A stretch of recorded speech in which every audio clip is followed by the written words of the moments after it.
if I think for the remainder of our conversation, it would be lovely if we could center martyrdom and sort of build the profile of these martyrs around that central concept, which again, this is what the students crave. They don't know they crave it, but they crave being able to give their life to something. Yeah. They want that. And so here we have, I don't even think I could name them all without looking at the book. Uh, several good and holy priests coming from France, trying to evangelize the natives in Canada and the northern United States, and ultimately losing their lives because of it.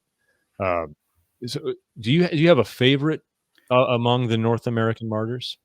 Jean de Brebeuf is might be my favorite. I think ever since I read the book Saint Among the Hurons, which some people say it's hagiography, but the fact is that a lot of this is coming from what Saint Ignatius put in the spirit of the Jesuits, especially in those days, this sense that that they should write down and catalog all of the works that they were doing for the greater glory of God, and send these letters back from the Americas back to France to try to inspire young men to study harder, join the Jesuits in the first place, study harder, dedicate themselves to becoming better missionaries.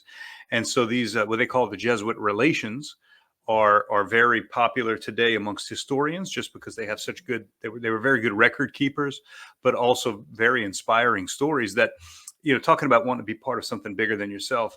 You have these men in France, which is just the center of the cultured world at the time, right? We're talking about in the 1640s. 1640s, just the center of the cultured world.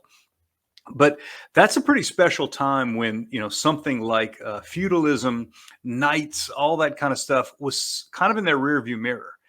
And I think for a lot of men, we desire to be properly led, right? There's nothing unmanly about following a king, So this image of Christ the King, who's calling you to fight under his banner, of the banner of the cross, to fight beside Christ for him.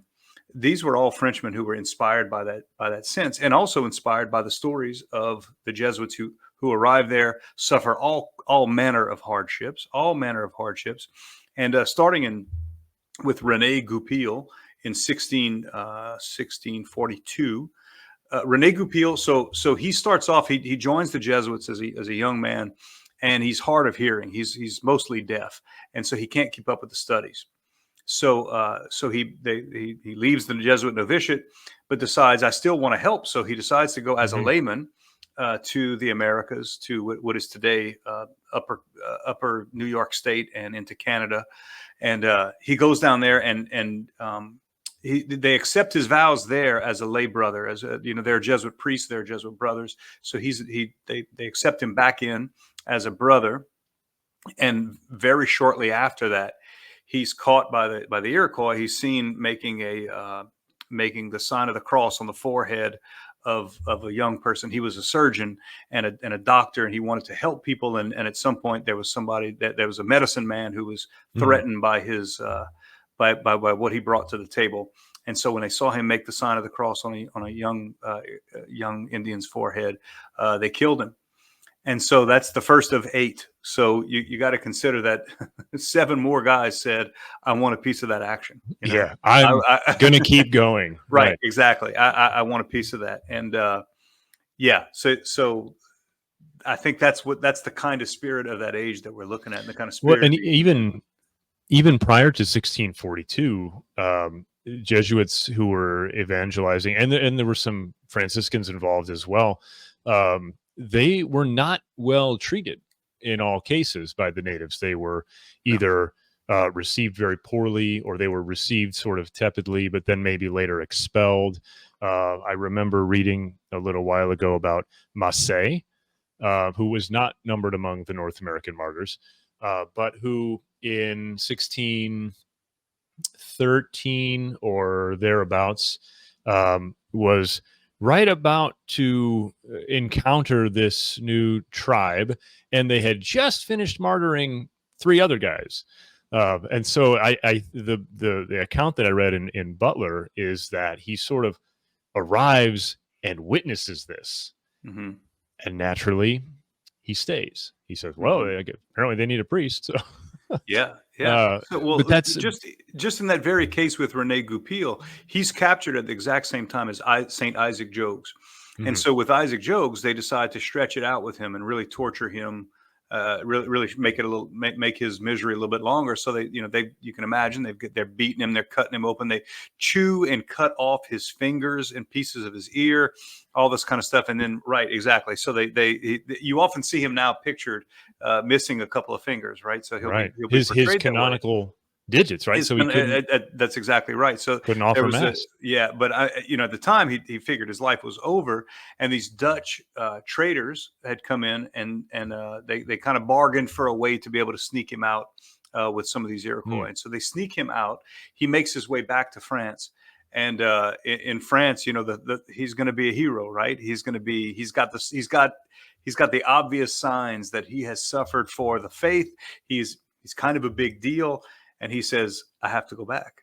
Like I have right. to go back." And that's such an amazing, just that little piece of the story right there of knowing that he's got to go back. So he and Saint Jean de Lalande make their way back to the Americas, and just as soon as they get off the boat, they're killed. Right. So like, it wasn't even like I have to go back because I know that I can be successful. I have to go back because I know if I just try again, all of our dreams will come true. No, the Mhm. expectation was I have to go back because I can't die an old man in France. I have to die Yes. doing I what have God to called me to finish do. what I've Yeah. started. And so it Yes. gives me chills even just thinking about it sometimes, Well, Saint Isaac is one of my favorite saints. Honestly, I've got a painting of him on the other wall. It used to sit Hmm. behind me actually on this podcast.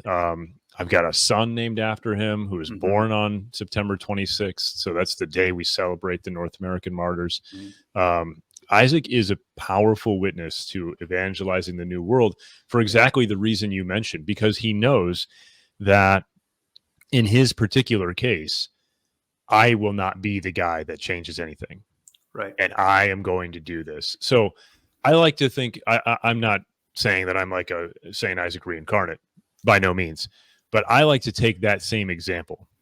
I know that this show, that my work at the high school is probably going to do absolutely nothing, right? If I end up reaching somebody, awesome. If the Yeah. Holy Ghost touches somebody through my words, that's amazing. But probably not. Probably not. And that's okay, because I'm going to press on, because I know that through all the futility, Christ has a plan. And this is going to be my uh, sacrifice, if you will. I mean, Hmm. it pales in comparison. It's not a comparison, but it's something that I can do in the face of certain failure, right? Hmm. When our Lord went to the cross, that was certain failure. Yeah. When the priests come to the new world, that's certain failure, and it's Hmm. not for hundreds of years, Yeah. but that any real progress is made, and even then, it's typically progress that's made by immigrants from Europe coming over and Hmm. taking up residence. Yeah. Anyway, I'm getting off on a rant here. No, I mean, look, what you're talking about is exactly this is what you kind of to go back to what we were talking about earlier about what captures a young man's Mhm. imagination, right? Go to Star Wars and you see Obi-Wan Kenobi saying, "Strike me down, and I will come back more powerful than you can imagine." That's exactly what these men are saying in the 1640s. I'll go back so that I can be struck down. I'll go Mhm. back, and I know that will inspire more people to come out here and offer themselves as well. And I know that from heaven, I'll be praying for you guys as well. And I believe they look after me as well. And you said it a couple times about these priests came over. Remember, Rene Goupil was not a priest.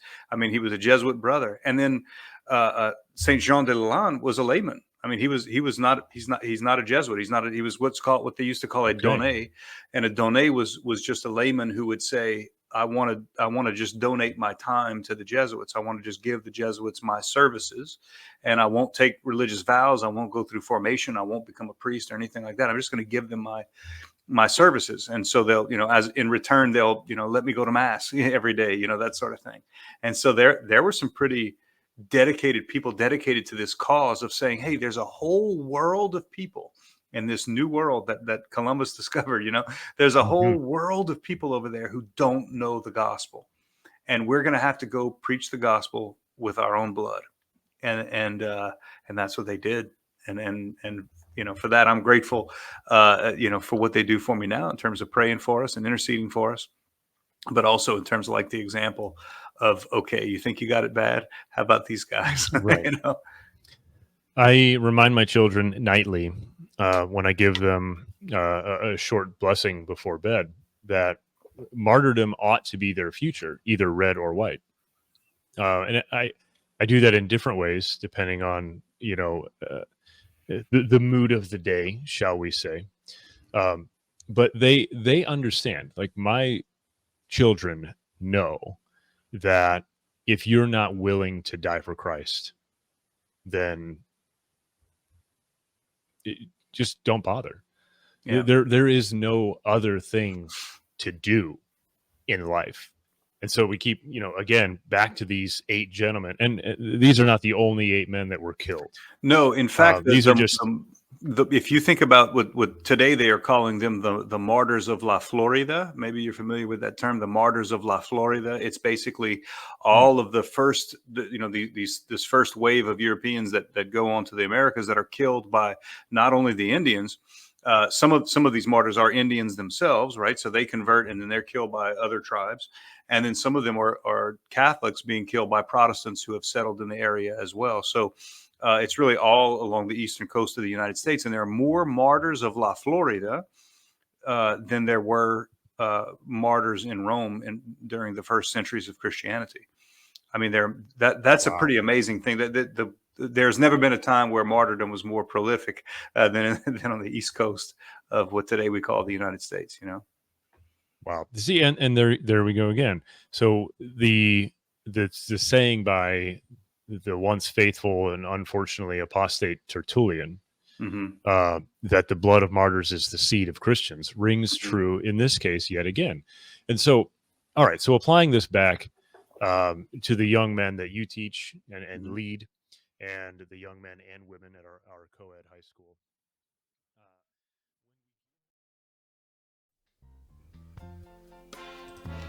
Ladies and gents, the preview is over. To watch the full video, go to canon211.locals.com and become a member, become a supporter, get access to exclusive content, stay in touch with the Canon 211 community. Well, that's it for today. Never give up. Keep on smiling. And memento mori. Cheers.